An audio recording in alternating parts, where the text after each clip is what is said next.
ময়মনসিংহের ত্রিশালে বৈষম্যবিরোধী ছাত্র আন্দোলনে শহীদ সোহেলের পরিবারকে আর্থিক সহায়তা প্রদান করেছে সমাজসেবা অধিদপ্তরের আওতাধীন জাতীয় সমাজ কল্যাণ পরিষদ। গতকাল রোববার দুপুরে অনুদানের চেক পরিবারের হাতে তুলে দেন ত্রিশাল উপজেলা নির্বাহী অফিসার জুয়েল আহমেদ। শহীদ সোহেল ময়মনসিংহের ত্রিশাল উপজেলার মঠবাড়ি ইউনিয়নের অলহরি দুর্গাপুর গ্রামের সুরুজ হাওলাদারের সন্তান। বৈষম্যবিরোধী ছাত্র আন্দোলনে গত ২০ জুলাই ঢাকার কদমতলী এলাকায় গুলিবিদ্ধ হয়ে নিহত হন।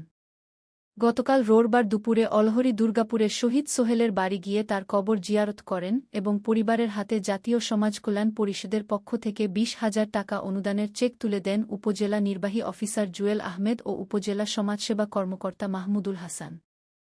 এ সময় সাংবাদিক ফয়জুর রহমান ফরহাদ, ছাইফুল ইসলাম তুহিন প্রমুখ উপস্থিত ছিলেন। অপরদিকে বৈষম্যবিরোধী ছাত্র আন্দোলনে আহত উপজেলার সদর ইউনিয়নের সতেরপাড়া গ্রামের মোফাজ্জল হোসেনকে চিকিৎসার জন্য ২০,০০০ টাকার অনুদানের চেক প্রদান করে জাতীয় সমাজ কল্যাণ পরিষদ।